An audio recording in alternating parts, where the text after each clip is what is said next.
Neuvième partie, Komombo, l'accès à la liberté.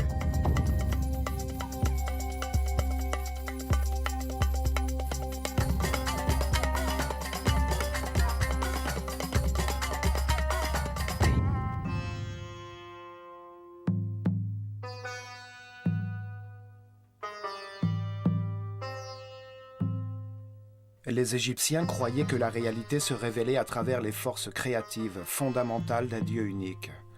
Ils nommaient les divinités Néter. Le monde physique était dirigé par le pharaon qui représentait le degré de conscience atteint par l'homme durant son règne.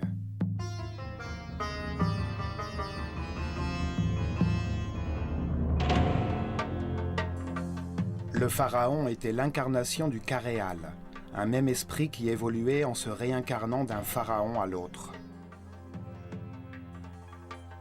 Ce qui faisait de lui une divinité intermédiaire entre l'homme et Dieu, chargée du maintien de l'ordre dans le monde physique égyptien. Son univers spirituel était guidé par le hiérophant, grand prêtre de l'école des mystères de l'œil d'Horus, premier serviteur de Dieu, Gem-Néter-Tépi, le grand prophète.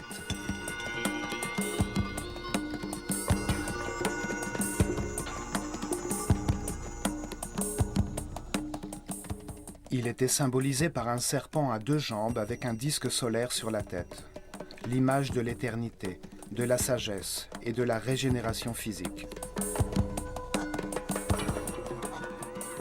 L'organisation sacerdotale qu'il supervisait était divisée en 3 branches.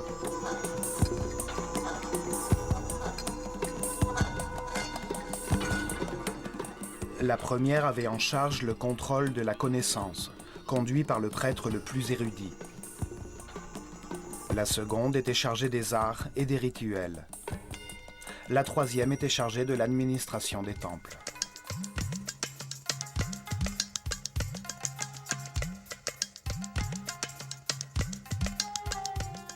Les prêtres de la connaissance étaient des professeurs chargés de préparer les successeurs de leur caste. Ils transmettaient les vérités héritées des origines de l'école des mystères, c'est-à-dire de la civilisation disparue d'Atlantis. Des vérités avérées concernant le fonctionnement de l'univers. Dans le monde égyptien, le savoir était exclusivement transmis aux initiés de l'école, qui devaient prouver par leur état d'esprit et leurs attitudes qu'ils étaient dignes de recevoir la connaissance et qu'ils n'en feraient pas mauvais usage. La révélation, c'est le verbe. On les appelait les Ri-Abet, ou prêtres de la connaissance. Ils enseignaient le langage symbolique, l'écriture, les mathématiques, l'astronomie et le contrôle des forces fondamentales. Les Kabirins, ou mesureurs du ciel, appartenaient à cette branche. Ils faisaient figurer la voûte céleste dans chacun de leurs temples, fixant par le truchement des étoiles le moment exact de leur rituel journalier, des festivités annuelles, le changement qui annonçait la fin d'une ère et le début d'une autre.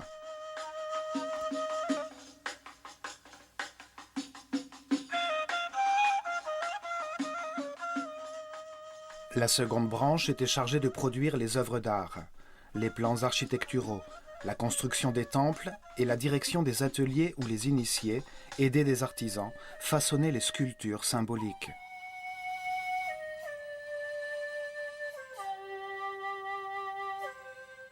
Ces prêtres créateurs concevaient et supervisaient les gravures qui figuraient sur les murs des temples. Ils enseignaient à faire de l'art, à la lumière de la sagesse de l'amour, à prendre plaisir à cette activité et à toujours donner le meilleur de soi-même. Ils dessinaient les symboles, outils fondamentaux des rituels, les objets et les figures symboliques. Puis, ils concevaient l'usage que l'on devait faire de ces représentations symboliques lors des moments cosmiques, tels que les solstices et les équinoxes.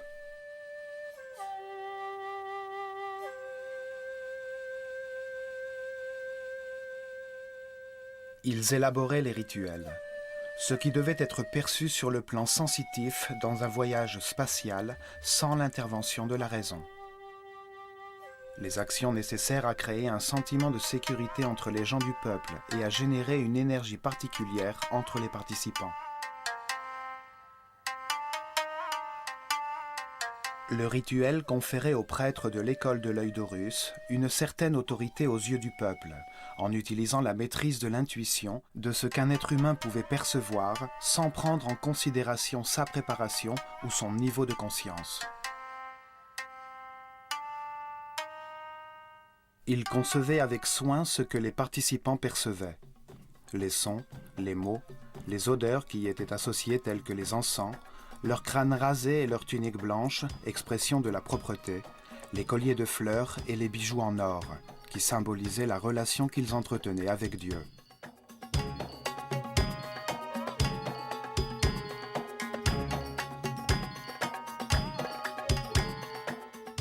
Ils eurent recours au rituel pour inculquer au peuple la hiérarchie et l'ordre social de la société qu'ils organisèrent. Ils utilisèrent à cet effet des outils simples, tels que la richesse de leur tenue, leur beauté, la position des participants et leur nombre.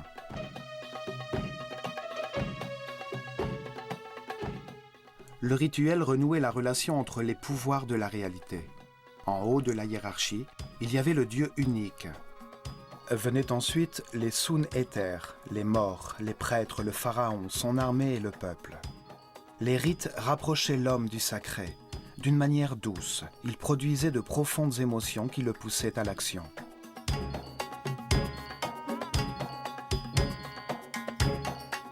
La troisième branche gérait l'activité quotidienne de tous les temples. Ils organisaient les cultures et les récoltes, la réception des marchandises, la préparation de la nourriture et le nettoyage des différents espaces d'une société communautaire. Ils s'appuyaient sur un groupe de prêtres temporaires appelés les Wab. Les purs, des hommes du peuple qui, un mois par an, se mettaient au service des temples pour exécuter diverses tâches quotidiennes avant de reprendre leurs activités habituelles.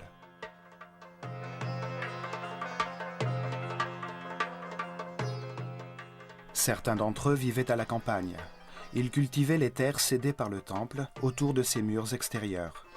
À l'aube, ils pratiquaient les rituels de purification avant de se rendre dans le temple et poursuivre les tâches quotidiennes.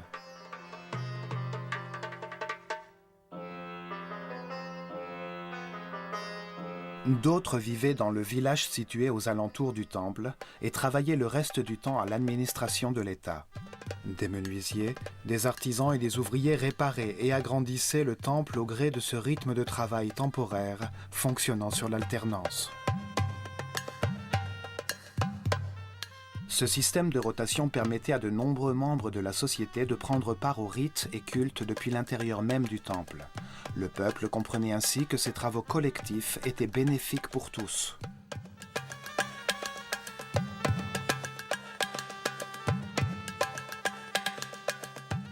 Les trois branches convergeaient dans les temples, lieux où l'ordre était organisé, le Ma'at, la recherche d'un équilibre harmonieux temporaire. C'est là que l'homme s'immergeait dans l'espace sacré en direction du cosmos, tout en capturant son mouvement permanent.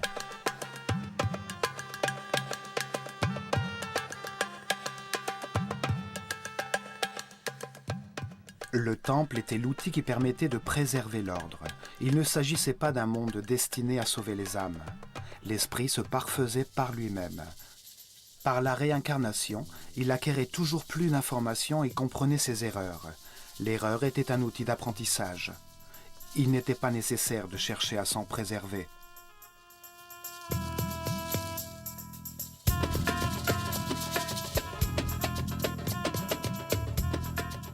Le temple était le lieu où les deux forces fondamentales se réunissaient, la force du chaos et la force de l'ordre. Là, l'équilibre nécessaire était atteint, l'harmonie qui conduit tous les membres de la société vers l'épanouissement.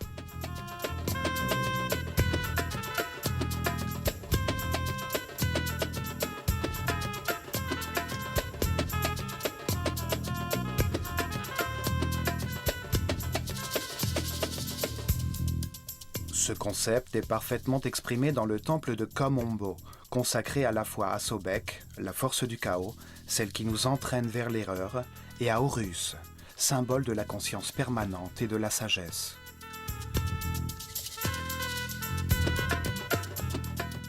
C'est dans ce temple que les apprentis de l'école entamaient leur évolution spirituelle.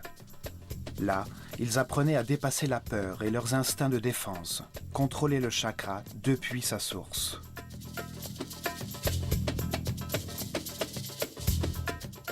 Dans ce temple, on leur enseignait l'existence de la loi de la nature, des codes divins qui produisent une réaction automatique destinée à protéger la vie. Des codes indispensables quand on se trouve dans la dimension animale de l'existence, mais qu'il faut apprendre à contrôler pour accéder au niveau supérieur de l'intelligence. Celui qui se laisse gouverner par des réflexes automatiques, des réactions incontrôlées ou agressives qui nuisent à notre relation au monde, ne peut être un homme sage.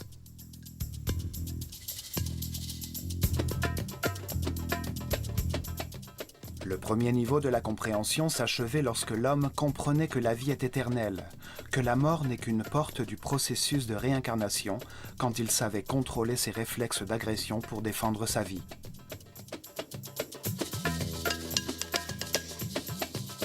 Ils devaient prouver qu'ils avaient atteint cette étape en survivant à l'épreuve de la mort. Le test de la mort se déroulait dans le centre conceptuel des deux autels, comme nous le verrons ici. Ils devaient faire preuve d'audace, de sûreté et de confiance face à la perfection de tout ce qui arrive dans l'univers.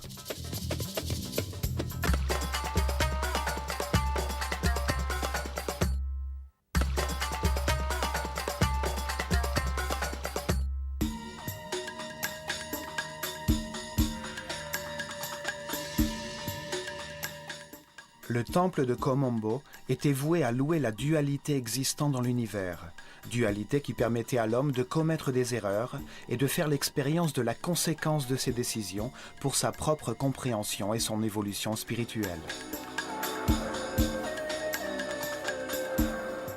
Le temple était donc consacré à deux forces opposées. L'une, représentée par Sobek, figure d'un homme à tête de crocodile, la seconde incarnée par Horus, un homme à tête de faucon.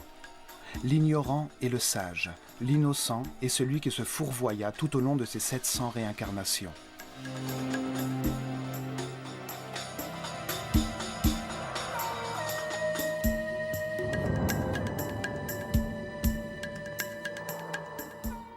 Sur le Nil, à 48 km au sud du temple d'Edfu, proche de 25 degrés de latitude nord et de 34 degrés de longitude est, on découvre les ruines du temple de Komombo, anciennement nommé Paha Sobek, le domaine de Sobek, la force symbolique représentée par un crocodile.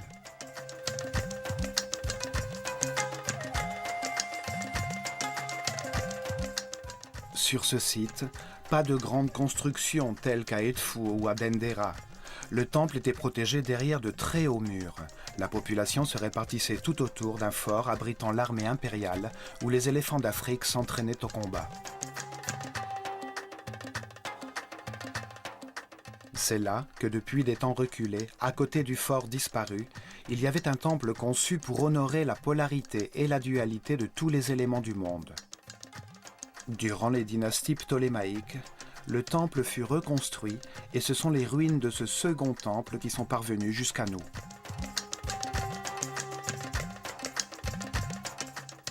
Komombo était orienté à 43,5 degrés au sud-ouest, en direction de l'étoile Alpha du Centaure, une étoile de la voûte du sud, qui annonce le lever du soleil à l'équinoxe d'automne.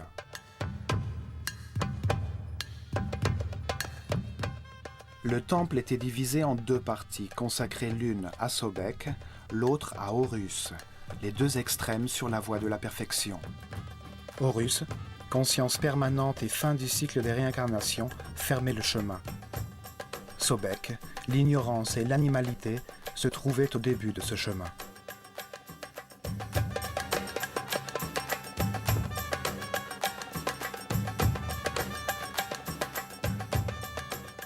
À l'avant, se trouve une cour couverte, formée des 16 colonnes en ruine d'un ancien couloir recouvert.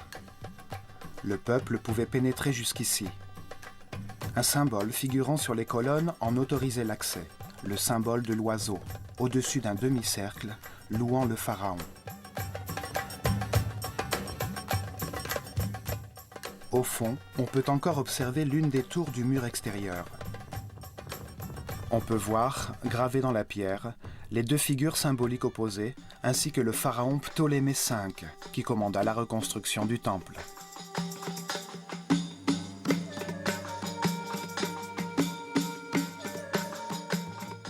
La façade principale possède deux portes d'accès symétriques, au-dessus desquelles un linteau orné de sculptures laisse voir le double cercle ailé encerclé de serpents, symbolisant la lumière au cœur de la dualité.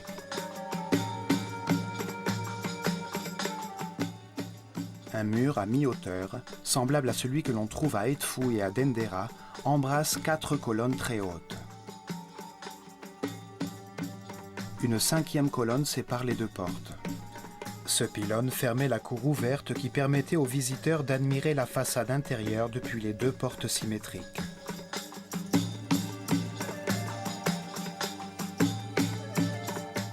La cour du péristyle était plus petite que celle du temple d'Edfou.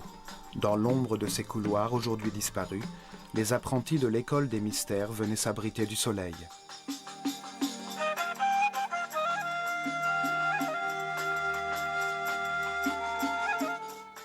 Sur le côté droit du temple se trouvent les ruines d'une petite chapelle consacrée à Hathor. À l'intérieur, on a conservé les restes momifiés de certains des crocodiles qui se trouvaient dans un labyrinthe de tunnels remplis d'eau situé sous le temple.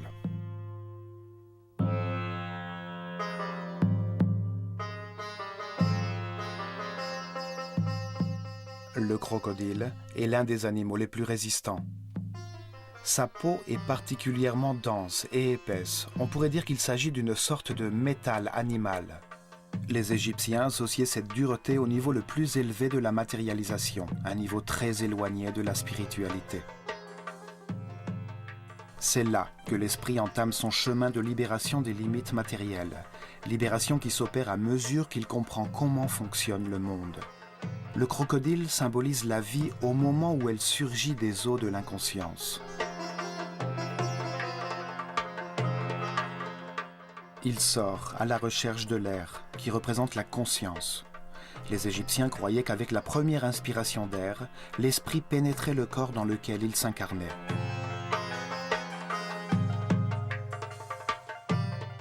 La longue colonne vertébrale du crocodile est le symbole de l'axe de la vie dans chaque créature vivante. La Terre elle-même possède sa propre colonne vertébrale, son axe de rotation.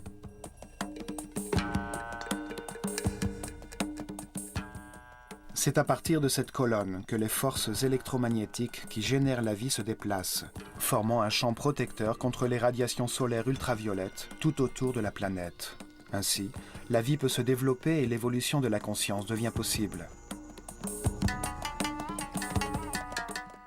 Sobek, le crocodile, et Touéris, la femelle hippopotame, représentaient dans les cartes célestes les étoiles circumpolaires. Elles étaient situées sur l'axe de rotation de la Terre et brillaient des milliers de nuits durant au-dessus des pôles.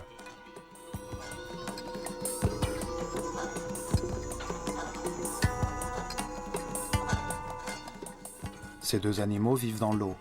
Ils règnent dans l'obscurité, remontant occasionnellement à la surface, venant chercher l'air pour respirer.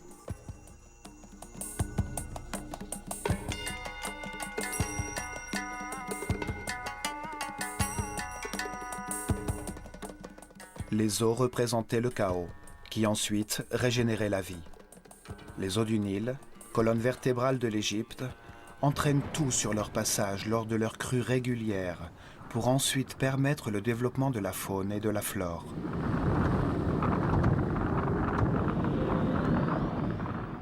Le chaos entraîne le désordre des éléments, puis il favorise de s'organiser par le biais d'harmonie et d'affinité qui les réunit provisoirement.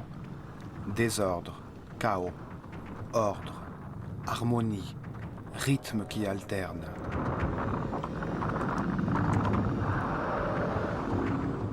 Cette force de la nature qui désordonne pour ensuite renouveler la vie était connue sous le nom de Sobek, l'homme à la tête de crocodile.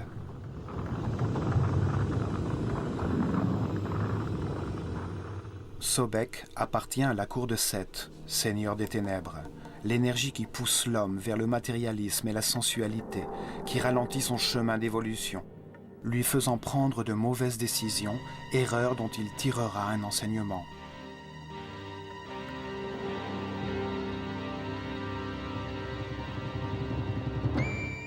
Pour les Égyptiens, ces forces n'étaient ni bonnes ni mauvaises, elles étaient neutres. Elles étaient conçues par Dieu pour permettre les erreurs et la souffrance, permettant ainsi la compréhension qui conduit l'homme à l'immortalité et à l'état de conscience permanente. Le temple symétrique était divisé en deux parties parfaitement égales. Le côté droit, orienté à l'est, était consacré à Sobek, et le côté gauche, dirigé à l'ouest, dédié à Horus, le début et la fin du chemin d'évolution de la conscience. Horus, l'homme à la tête de faucon, au-dessus duquel se trouvait un disque d'or, était le symbole de la conscience éternelle. Il représente celui qui a tout appris sur cette échelle de la réalité, un être immortel, élevé dans les hiérarchies de l'univers.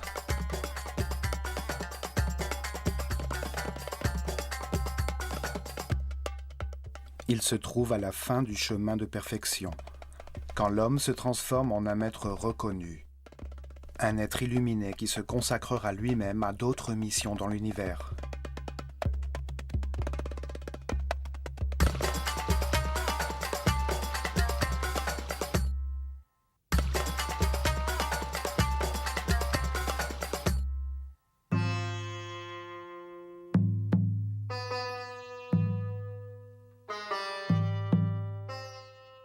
Le pharaon Ptolémée VI entama la reconstruction de l'ancien temple.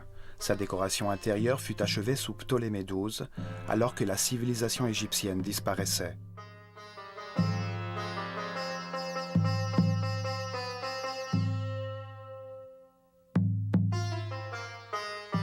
En traversant le porche des 5 colonnes intercalées par ses murs à mi-hauteur, on accède à la salle commune de Sobek et Horus, appelée la Maison de la Vie.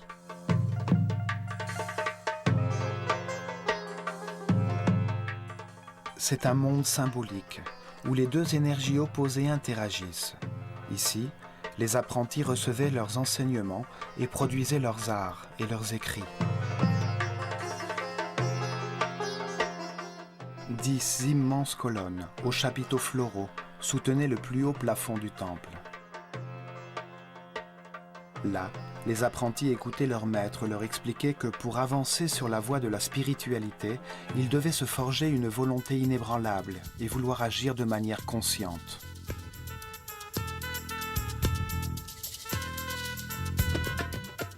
Les premières leçons et exercices visaient à former des hommes modérés. Une stricte discipline était nécessaire pour étudier, contrôler ses peurs, dominer ses passions.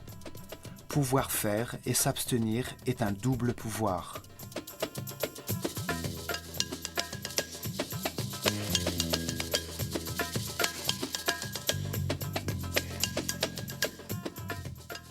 Un engagement qui allait bien au-delà de la mort était établi pour maintenir une discrétion totale, un silence absolu sur les vérités révélées.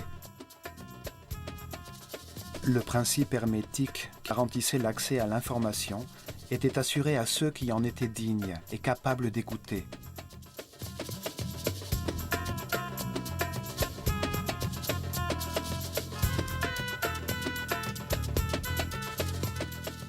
Il leur était révélé que lorsque la conscience et le libre arbitre n'existaient pas encore, les comportements et réactions automatiques étaient requises. La loi de la nature codifie ces réactions chez tous les animaux afin de se défendre et générer la vie.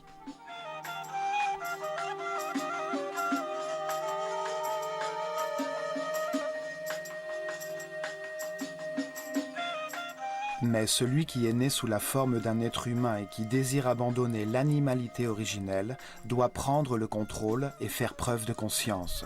S'abandonner aux forces de la nature, c'est suivre le mouvement collectif. La connaissance et l'évolution s'acquièrent par un travail individuel.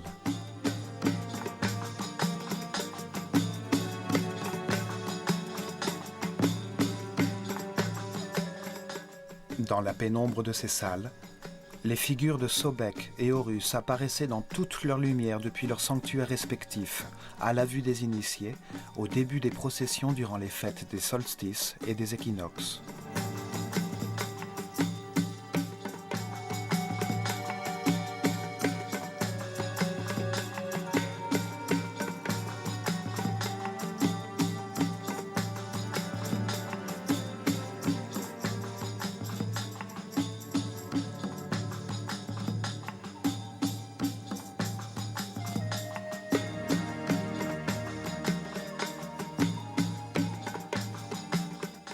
La décoration des murs était cérémoniale. Le pharaon est béni par Sekhmet et Horus sur le côté droit et par Isis et Thoth sur le côté gauche.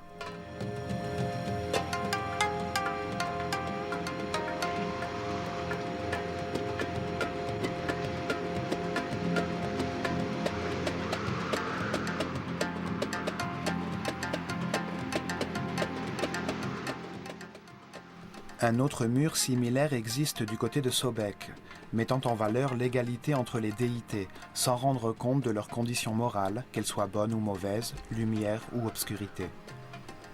Les forces opposantes existent pour modeler la conscience de l'homme, pour qu'il apprenne en se basant sur le résultat de ses propres décisions.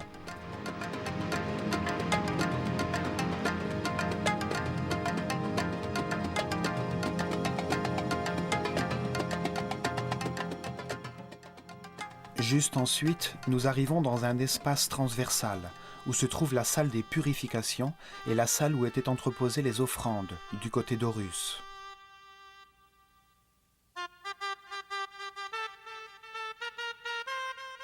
Avant le lever du soleil, les prêtres se baignaient dans les eaux du puits du lac sacré du temple. Ils s'enveloppaient de la fumée des encens, mâchonnaient du natron, une sorte de sel, au cours d'un rituel quotidien de purification.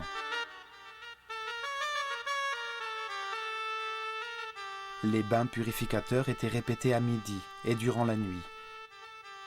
Ils étaient tous circoncis, une coutume adoptée ensuite par les Juifs. Ils étaient toujours vêtus de lin blanc. Il leur était interdit de s'habiller de vêtements constitués de peau ou de parties d'animaux morts, comme le cuir ou la laine.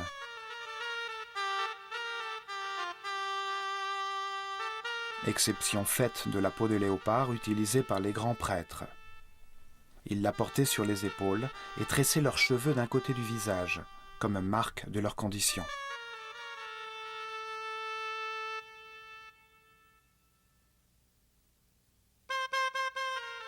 Sur le côté gauche du temple, il y avait un puits profond, avec un escalier qui plongeait dans les eaux du Nil. C'est dans ce puits que les prêtres se purifiaient le matin.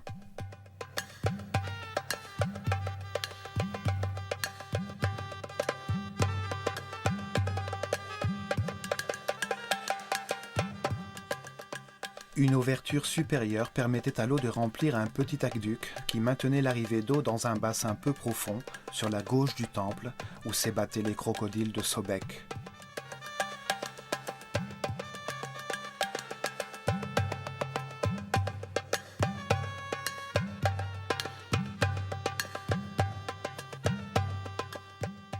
Ce puits servait aussi de nilomètre. Ces marches servirent durant des années à mesurer le niveau d'eau de la rivière et prévoir ainsi les inondations.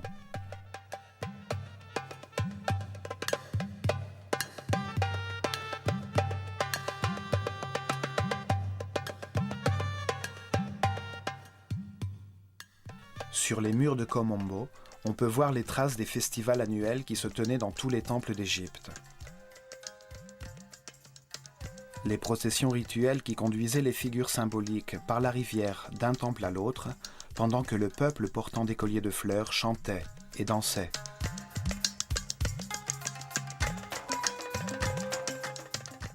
Nous découvrons maintenant le passage à escalier qui conduit sur le toit du temple. Son dessin ressemble à ceux des temples de Dendera et d'Edfu.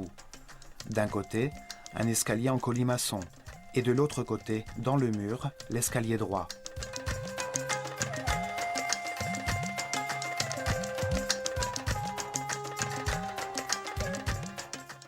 De là, On atteint l'antichambre des deux sanctuaires qui possèdent une salle de chaque côté où l'on conservait les barques d'or de Sobek et d'Horus, utilisées par les prêtres pour déplacer ces statues symboliques durant les processions.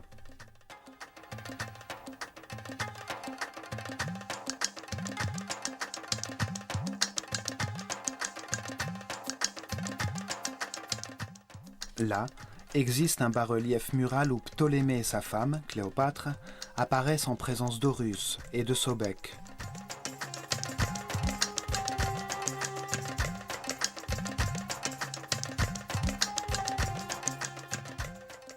Dans cette antichambre, les offrandes du peuple étaient consacrées.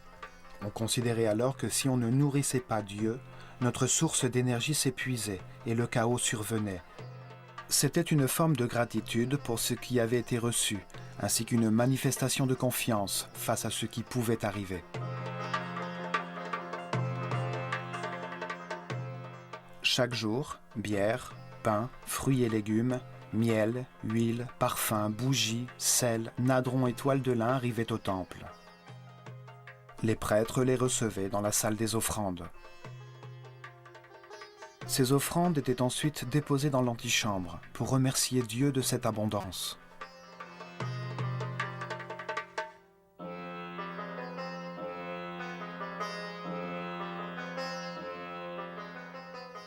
Le peuple se présentait avec une partie de la production des terres qu'il exploitait. Ces terres étaient les propriétés du temple. En échange, le temple offrait stabilité, prospérité, santé, joie, vie et ordre. Le grand prêtre purifiait les paniers de nourriture avec l'encens, et avec le symbole de la vie, il marquait le transfert du pouvoir divin entre la nourriture et la source de toute vie.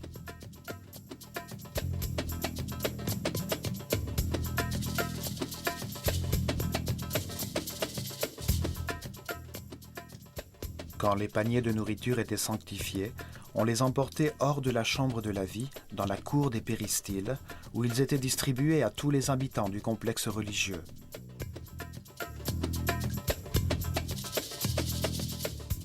Enfin, dans la partie la plus profonde du temple, nous arrivons aux deux sanctuaires, où se trouvaient les trônes sur lesquels reposaient les figures symbolisant les deux extrêmes de la voie de la perfection.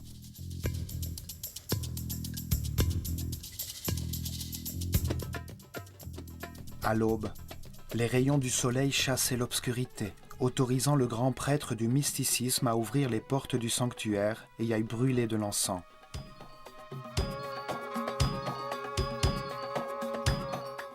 Il rompait les sceaux sur les portes du naos. Il faisait ainsi apparaître le symbole divin, se couchait à ses pieds et baisait la terre qui le sustentait.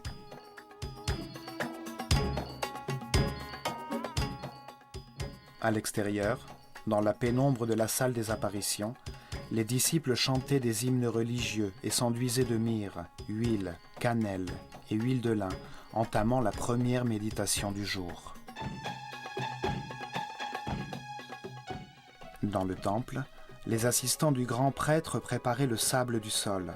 Ils ratissaient les marques de pieds. Ils fermaient derrière eux jusqu'au matin suivant les portes qui, de l'antichambre, conduisaient au passage des escaliers.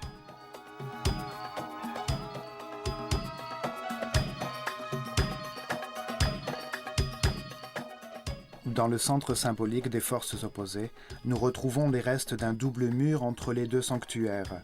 À l'intérieur, il y avait un espace secret. À droite de cet espace se trouvait le sanctuaire de la lumière, et sur le côté gauche, le sanctuaire des ténèbres.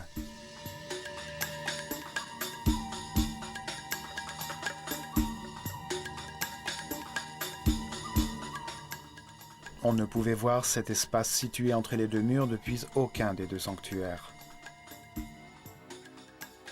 Dans cet espace, rempli d'eau jusqu'à sa partie supérieure, avec accès depuis le toit du temple, les initiés devaient passer l'épreuve de la mort.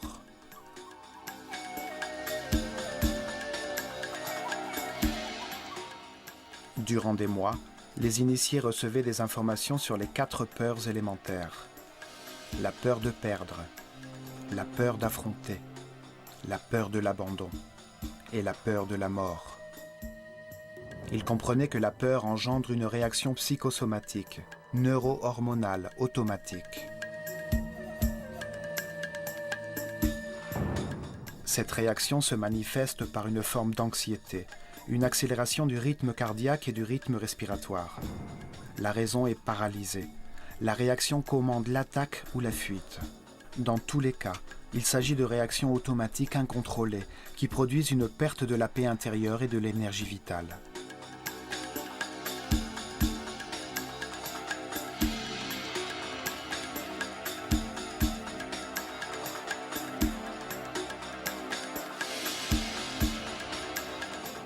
Il comprenait que la peur est le produit d'un esprit qui quitte le présent et va dans le futur, dans un temps qui n'existe pas, créer un événement imaginaire dans lequel quelque chose ou quelqu'un est perdu, ou bien un endroit où il s'agit de se confronter à quelque chose. Ils apprenaient à discipliner leur esprit de manière volontaire et consciente, à le contrôler en ayant recours à des pensées choisies avec soin. Ils apprenaient à le maintenir constamment dans le présent, lui seul permettant de décider et d'agir.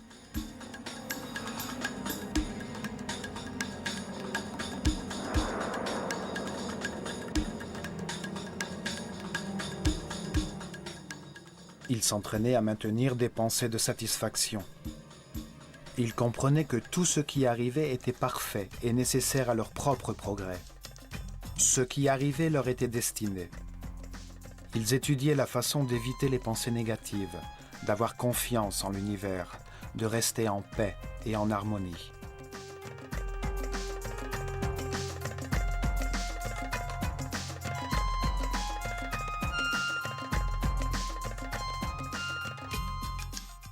Jusqu'à ce que leur maître détermine que le moment était venu de démontrer ce qu'ils avaient appris et pratiqué durant des mois. Alors, une cérémonie individuelle avait lieu dans une salle découverte située sur le toit du temple, en face d'un rectangle d'eau noire au sol.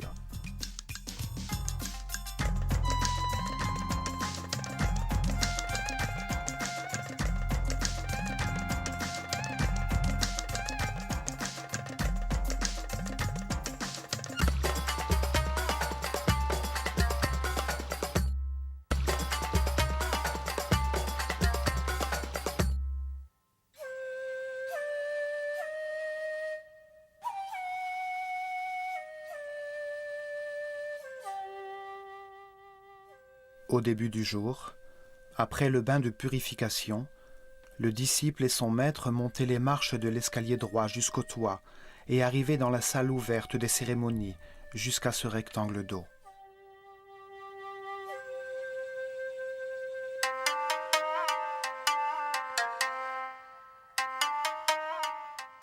Son entraînement l'avait préparé à être attentif et conscient dans toutes les situations inconnues, une condition nécessaire pour plonger dans le canal labyrinthique rempli d'eau et en ressortir sans se noyer.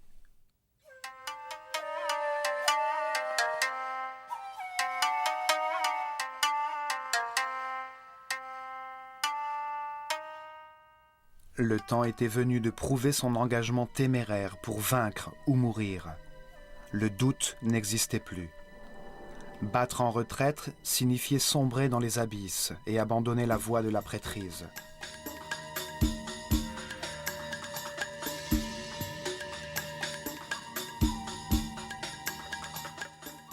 Prenant une bouffée d'air, symbole de l'esprit et de la conscience, il s'immergeait dans une sorte de tunnel vertical aux murs saillis, comme dans un labyrinthe. Il nageait énergiquement jusqu'au fond, traversant l'ouverture en direction de la lumière.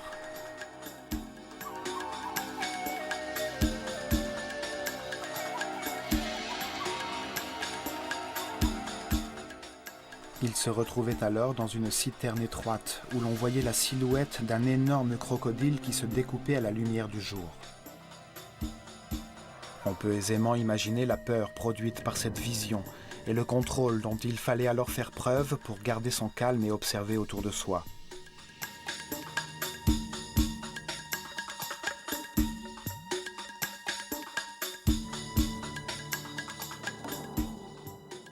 C'était la seule façon de découvrir qu'au fond de la cuve, il y avait une porte très sombre. Convaincu qu'il était plus prudent d'éluder la présence des crocodiles, il s'introduirait avec énergie dans le tunnel étroit. Après de nombreux efforts, et alors que le temps lui semblait une éternité, il atteindrait un tunnel vertical. Au-dessus de lui, brillait également le soleil. Maintenant plus calme, il rejoignit la surface, ayant passé l'épreuve avec succès.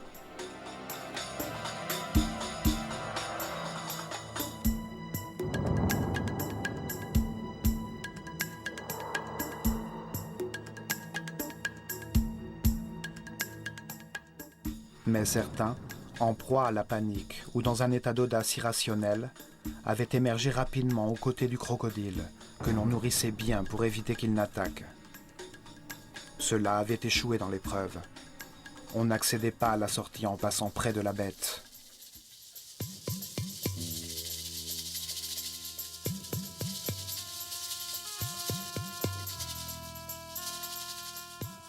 Il devait se soumettre à une période plus longue de méditation et d'entraînement, d'exercices respiratoires pour affronter de nouveau cette cérémonie, sachant cette fois qu'un crocodile attendait.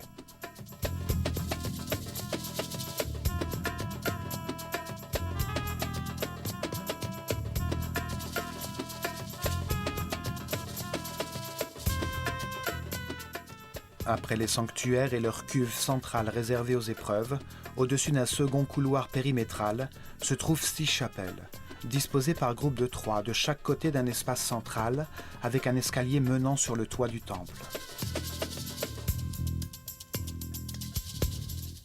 Sur ces murs, on peut observer de magnifiques gravures représentant les divinités et le pharaon, incarnation de l'humanité.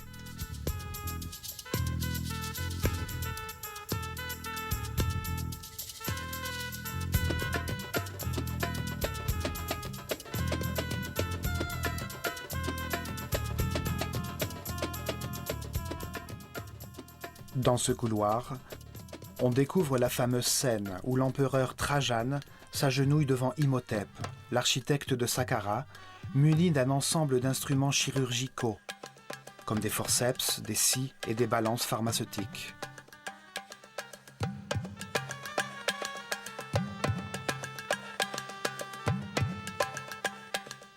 Là, les malades venaient chercher une aide et un traitement à leur maladie. De nombreuses figures gravées sont un témoignage de ferveur. Des milliers de mains venaient toucher ces représentations sacrées au point d'user la roche.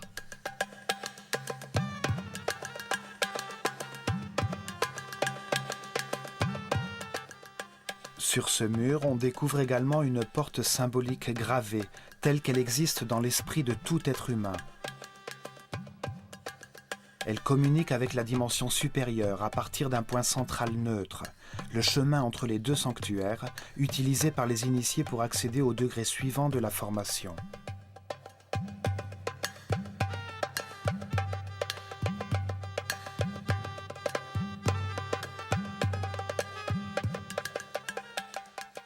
Sur le côté gauche se trouve Sobek, accompagné d'une barre terminée par la figure d'un lion, le plus parfait des animaux. Sur la droite, Horus tient un couteau aux jambes humaines, symbole du parcours douloureux et du contrôle de chaque être humain pour atteindre la condition de maître reconnu.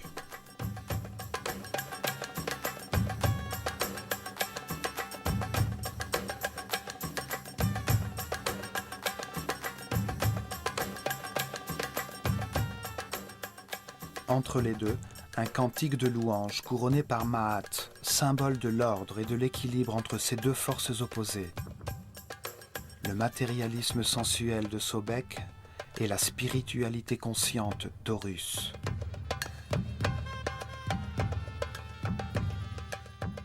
Maat, l'ordre, soutient le ciel. Autour de lui se trouvent des figures répétées les unes au-dessus des autres, qui symbolisent le mouvement des 4 vents. Le lion, le faucon, le taureau et le serpent à tête multiple, les forces de la destinée auxquelles l'homme est assujetti.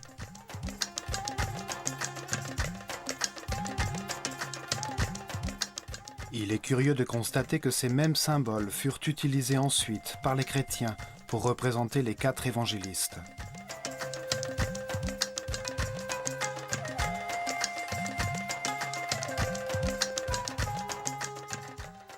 La conception symbolique de ce temple, symétriquement divisé entre la lumière et l'obscurité, laissa de nombreux enseignements. C'est là que les initiés démontraient le contrôle qu'ils avaient acquis sur la peur de mourir en passant à travers un point central situé au centre de la polarité.